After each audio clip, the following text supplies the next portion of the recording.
بسم الله الرحمن الرحيم. الحمد لله رب العالمين، وصلى الله وسلم وبارك على نبينا محمد وعلى آله وصحبه أجمعين. أما بعد، إنا لله وإنا إليه راجعون. اللهم أجرنا في مصيبتنا واخلف لنا خيرا منها. وعن جعلهاي إنان ميشان uga tacsiyeeyo dhammaan ummadda Soomaaliyeed, gaar ahaan eheladii iyo qaraabadii uu Shariif Cabdinuur uu ka soo jeeday, inaan uga tacsiyeeyo geerida ku timid saaka oo khamiis ah, taariikhduna ay tahay 6 bisha 7 2017 geerida ku timid sheekheeni caanka ahaa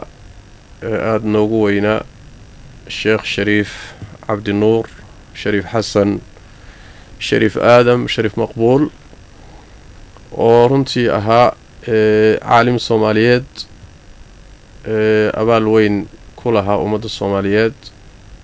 qayb libaax ka qaatay faafinta diinta islaamka ah iyo cilmiga sharciga ah, baraarujinta ummadda Soomaaliyeed qayb weyn ka geystay. ilaahay miisaanka xasanaadka ha u saaro. Shariifka haddaan wax yar isku dayo inaan bal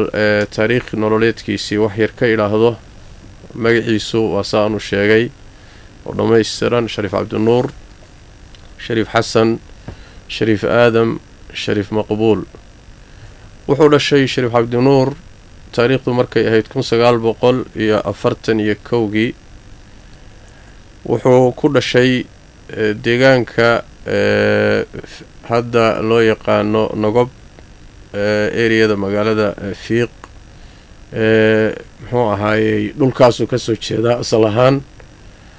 waa deegaamadan Soomaalidu degto galbeedka kore ee ay hadda dowladda Itoobiya ay maamusho. halkaasuu Shariifku asal ahaan ka soo jeedaa oo uu ku dhashay. Shariifku ilaahay tabaaraka wa tacaala hu naxariistee, wuxuu ka tegay 9 caruur ah, 7 gabdhood iyo 2 wiil. asalkiisu wuxuu ka soo jeedaa qoys culimo ah. aabihii allah u naxariistee Shariif Xasan wuxuu ahaa nin caalim oo faqiih oo shaafici ah. sidoo kale awowgii Shariif Aadam isaguna wuxuu ahaa nin caalim oo faqiih oo shaafici ah. qoys runtii cilmiga sharciga caan ku ah bay ahaayeen. halkaasuu Shariif ka soo jeedaa. caruurtaana waa ka tegay, hal xaas buu ka tegay, allah xifdiyo dhammaantood. sheekheena Shariif Cabdinuur allah u naxariistee, deegaanka asal ahaan uu ku dhashay ayuu aqoonta iyo cilmiga asaasiga ah ayuu ka qaatay. qur-aanka meeshuu ku bartay, kutubta cilmiga bilowgeeda horena halkaasuu ku qaatay. deegaamada wixii cilmi yaalay iyo culimadeedii markuu la kulmay kadibna sidii culimada lagu aqoon jiray wuxuu u safray inuu cilmi ziyaada raadsado. wuxuu u soo safray deegaamadii markaa caanka ku ahaayay maraakista waaweyn ee cilmigu ku yaaleen, sida magaalada Harar, Diridhawo, Jigjiga ayuu markii dambe ku dambeeyey oo maraakiis waaweyn oo cilmiga ku yaaleen. culimadii Soomaaliyeed iyo kuwa aan Soomaali ahayn oo asalkooda Oromo ahaaba oo xilligaasi cilmiga laga qaadan jiray ayuu ka qaatay. haddii aan wax ka mida tilmaamo, raggii uu cilmiga ka qaatay waxaa ka mid ahaa nin la dhihi jiray Sheekh Axmed Baaruud oo asalkiisa Oromo ahaa. cilmiga naxwada ayuu ka qaatay. waxaa ka mid ahaa culimadii caanka ahaa ee Soomaaliyeed ee uu Shariifku cilmiga ka qaatay nin walaalkii ahaa oo la dhihi jiray Cabdullaahi Shariif Xasan. masala cadduu caan ku ahaa sida la sheego, nin faqiih shaaficiya oo weliba aad looga dambeeyo cilmiga fiqiga shaaficiga ayuu ahaa. waxaa ka mid ahaa culimadii uu Shariifku cilmiga ka qaatay sheekhii caanka ahaa, allah u naxariisto, culimo badan oo Soomaaliyeedna runtii waxbaray, Sheekh Cali Jawhar, ilaahay tabaaraka wa tacaala jannadiisa ka waraabiyo. rag badan buu culimo u ahaa, ka mid ahaa Sheekh Maxamed Macalin Xasan iyo rag badan buu soo saaray. isagana naxwada iyo fiqiga shaaficiga ayuu ka qaatay. waxaa ka mid ahaa raggaas uu sheekh shariif cabdinuur cilmiga ka qaatay nin isagana caan ahaa oo la dhihi jiray sheekh xasan macalin, sheekh xasan mareexaan baa loo yaqaanay, sheekh xasan mareexaan oo isagana runtii rag aada u fara badan oo culimmada soomaaliyeed ka mid ah waxbaray, nin caanoo la yaqaanu ahaa, aqoontiisuna runtii aada u sarrayso, cilmiga naxwada iyo culumta shareecada qeybo ka mid uu ka qaatay. waxaa ka mid ahaa sheekh ibraahim amaadin sheekh la dhihi jiray oo uu ka dhegaystay minhaajka ama muxuu ahay minhaajka nawowi fiqiga shaaficiga. shariifku marka wuxuu lahaa runtii mashaa'ikh fara badan, maraakiis badan oo cilmi oo xilligaa jirtay oo galbeedkaasi caan ku ahaana cilmigu ka qaatay. markii uu deegaamada cilmigii ka qaatay sidii culimmada lagu aqoon jiray, mar kale wuxuu safar u galay inuu caalamul islaami oo inaga baxsan oo deegaamadan soomaalida ka baxsan inuu cilmi u raadsado. masar ayuu u jihaystay, wuxuu sii maray suudaan, halkaasi oo ay tareen ka raaceen isagii rag kale. suudaan waa gudbay, masar buu u gudbay. masar markuu tegay shariifka waa la imtixaanay. markay imtixaaneen kadibna ashar oo markaasi caan ku ahayd aada u xoog badnayd aqoonteedu, waa la imtixaanay kadibna waxay fadhiisiiyeen dugsiga sare galaaska u dambeeya thaalita thanawi ay dhahaan bay fadhiisiiyeen. hal sanuu dhigtay, waa ka gudbay, sidaasuu marka ku galay jaamacaddii ashar. 4 sanuu jaamacadda dhiganayay, kadibna wuxuu diyaariyey darajada ka sarreysa muxuu ahay jaamicinimada ama baccalaureuska oo master ama magisterin ka qaatay jaamacatul ashar. wuxuu galay oo uu ilaa heer jaamacadeed iyo magisteradaba ku qaatay kuliyatu shariica walqaanuun jaamicatul ashar, halkaasuu kasoo qalin jabiyey. markaa kadib soo noqday soomaaliyuu yimid. mar kale wuxuu galay muxuu ahaayey sanadkii 1984 jaamacatu dirciya jaamacad la dhihi jiray, markii dambena jaamacad malik sacuud la baxday oo sacuudiga ku taala 2 sano ayuu dhiganayay.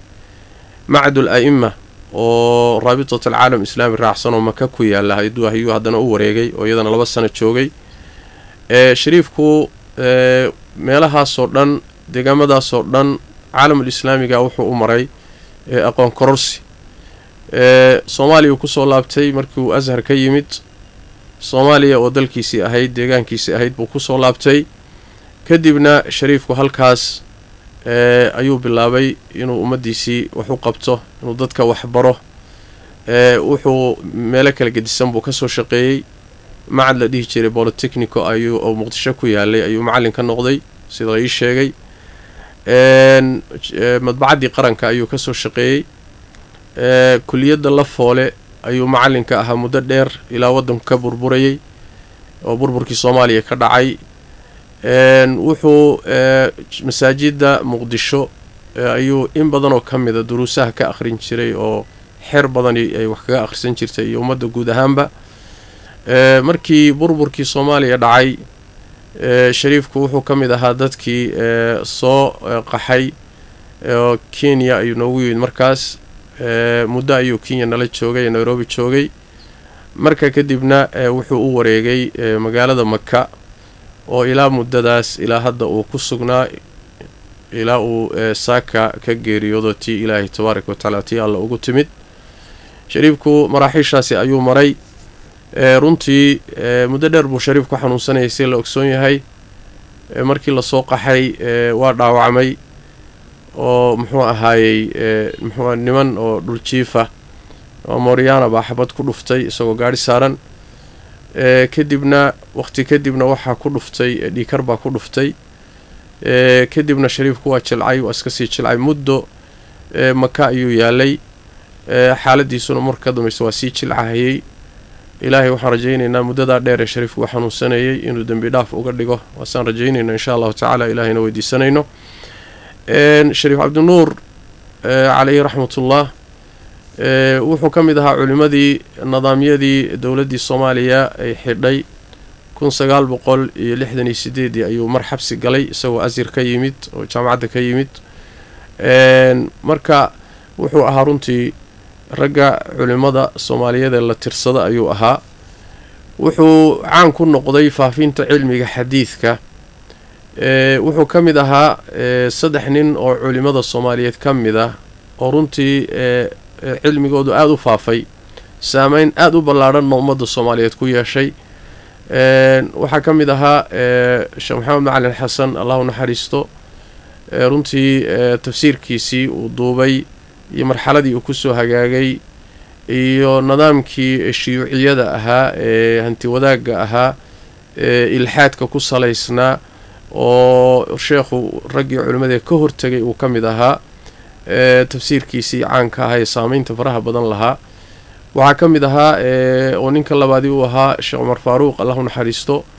oo isagana runtii tafsiirkii uu duubay saameyn fara badan ummadda Soomaaliyeed uu ku yeeshay oo meel walba galo guri walba galay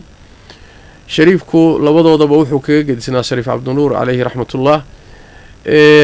dhanka xadiidka ayuu isagu xoog saaray isagoo culumta kalena musaahamo lahaa oo naxwada iyo culumta kale iyo carabiyada iyo usul fiqiga iyo fiqiga oo takhasuskiisa ahaa iyo laakiin haddana wuxuu si gooniyo xooga u saaray cilmiga xadiidka oo runtii wadanka Soomaalida waqtigaas ku yaraa ama aqoontiisuba aad u yarayd wuxuu duubay muxuu ahaayay saxiixaynka iyo sunanka iyo ayuu duubay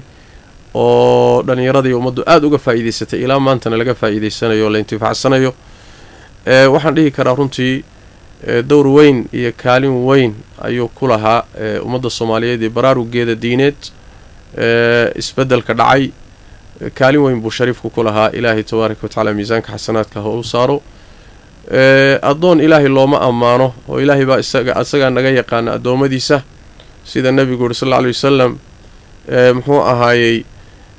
kaliya laakiin intii aanu ka ogeyn ee ku naqaanay baanu insha Allah tacaala xusnay wixii Ilaahay tabaaraka wa tacaala wanaag badan runtii waa uga filaynaa waana uga rajaynaynaa waxaan ku aqaanay shariifka oo sheekhnagii ahaa waxaan ku aqaanay runtii dulqaad fara badan wuxuu lahaan jiray sabir badan waxaan ku aqaanay inuu aad u nacbaan jiray isku dhacdhaca iyo xataa isnaqdinta isradinta ma uusan jeclaan jirin waxaan xusuustaa hadda ka hor ayaa qolyo wadaadada Soomaaliyeed kamid ah ayaa sheekhi reer Yamaneed Sheekh Muqbil ibn Hadi al-Wadi'i alayhi rahmatullah nin muhaddith oo ahaa ayay war khaldan ayay waxay uga gudbiyeen Shariif Cabdinuur kadibna hadal waxoogaa yara adag oo aan munaasib ahayn ayuu shariifka ku yidhi waxaan xusuustaa shariifka warkaasi markuu soo baxay oo aad la isula dhexmaray ayaa waxaa lagu yidhi dad qaarkood ku yidhahdeen shariif maad ka jawaabtid wuxuu shariifku yidhi muxuu ahaayay ka jawaabi maayo maalin kale leedahay hadda muxuu ahaay anigu isku mashquulin maayo isku mashquulin jirin qaar badan oo Soomaalida kamid oo xataa muxuu ahaayay marmarka qaarkood qaab aan munaasib ahayn ula dhaqmay shariifkan garanayaayo uusan dan badan ka gelin muusan jeclaan jirin radiga iyo isqabqabsiga iyo muusan jeclayn alayhi raxmatullah wuxuu jeclaan jiray ummadda in la isku wado la isu soo jiido wuxuu aad u jeclaa oo ku aqaanay inay diintu faafto oo diintu meel kasta gasho oo gaalada la soo islaamiyo oo diinta la gaarsiiyo xataa wuxuu leeyahay fatwo aan muxuu ahaayay dhalinyarada Soomaaliyeed ee Nairobi iyo Kenya joogta ayuu hadda koor wuxuu kula taliyay dumarkan aan Soomaalida ahayn ee Afrikaanka guursada si ay diinta u gaarsiisaan oo musaaharada iyo la xidhiidhka dadka in la xidhiidhayo waxyaalaha diintu ku fiday kamid tahay waxay kamid ahay talooyinkii shariifku rahimahullahu ta'ala uu bixin jiray ayay kamid tahay aqoontiisa runtii waxaan ku qiyaasayaa rag fara badan oo caalamul islaami kamid ah oo aad loo yaqaano oo caalamul islaami caan ka ah inuu shariifku uusan ka aqoon liidanin laakiin mujtamacu ka dhashay baa waxay yihiin mujtamac Soomaaliyeed sidaas daraadeed waxaan leeyahay shariifku abaal badan buu runtii inagu leeyahay ummadda Soomaaliyeed ku leeyahay waa nin wax ka bartay nin kutubtiisii ay gaadhay nin mid kutubtiisa sii dhageystay uu wax sii baray oo uu sii gudbiyay abaal badan buu runtii ku leeyahay ilaa iyo maanta ayaa kutubtu duubay la dhageysanayo xadiistii uu duubay ummadda dhexda ay taala Ilaahay miisaanka xasanaadka uu saaro waxaan runtii aad ula yaabi jiray markan dambe uu xanuunsaday oo shariifku aad u jilcay ayaan xilliga xajka iyo cumrada ayaan siyaaran jirnay waxaan waayay intaan u tagay xilli isagoo aad u jilicsan oo sariirta saaran oo sariirta ku urursaday haddana markaan u tagno ama kitaab baa u kala furan ama dhowr kitaab baa u kala furan mas'aluu baadhayaa kitaab uu mutaalacaynayaa mas'aluu taxqiijinayaa aad buu u jeclaa mutaalacada iyo kutubta akhriskeeda iyo cilmi kororsiga iyo aad buu u jeclaan jiray marka qaarkood xataa waxaad arkaysaa risaale yar oo nin mucaasira uu qoray oo mas'alo ka hadlaysa aad isleedahayba waaba iska caddahayba isagoo shariifku mutaalacaynayaad arkaysaa marka qaarkood marka runtii waxaan doonayaa inaan fariin halkan uga gudbiyo ummadda Soomaaliyeed tacsiyada kadib maqsuudka aan hadda muxuu ahaay hadalkan aan yani fadhigan hadda aan kelimada uga gudbinayana ujeedadeedu waxa weeye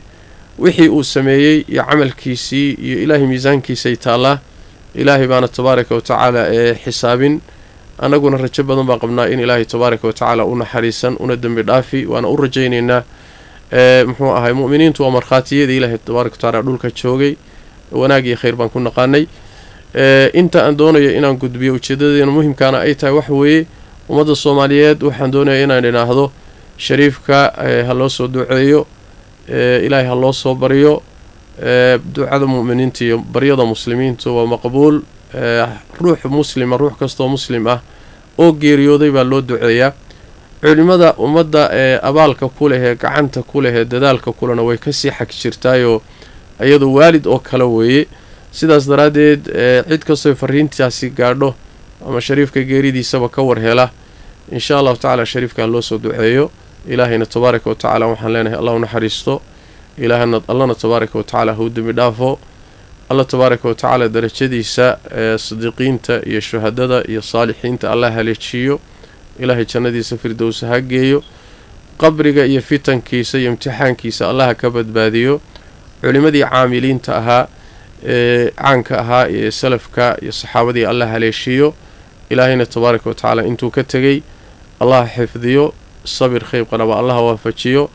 allana tabaaraka wa ta'ala badal khayr qaba hasiyo innagana ilaahay tabaaraka wa ta'ala culimada geeridoodu wax way ka culus tahay geerida ummadda kale ama ashqaasta kale waa ka culus tahay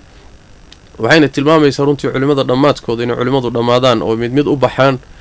waxay tilmaamaysaa arintii nabigu ka warramay salawaatu rabbi wa salaamu alayhi ilaahay cilmiga ma qaado oo dadka qulubtooda kama siibo laakiin cilmiga wuxuu ku qaadaa inay culimada uu dilo oo culimadu dhamaadaan cilmigiina aan laga reebin badalkoodii marka inay soo fadhiistaan oo booskoodii soo fadhiistaan dad aan aqoon lahayn oo shaatigii culimada qaba kadibna ay diintii ka fatwoodaan ummadii ay kharibaan ayaguna lumaan ummadana lumiyaan marka geerida culimadu waa indaar waa digniin waana xaalad culayskeeda leh ilaahay tabaaraka wa ta'ala ummadda badal khayr qaba Allah ugu badalo culimada inta nool Allah inoo xifdiyo inta geeriyootana Allah u naxariisto fariintaasi ayaan jeclaystay inaan idinla wadaago iyo tacsiyadaas aad baad u mahadsantihiin jazaakumullahu khayran wasalaamu calaykum waraxmatullaahi wabarakaatuh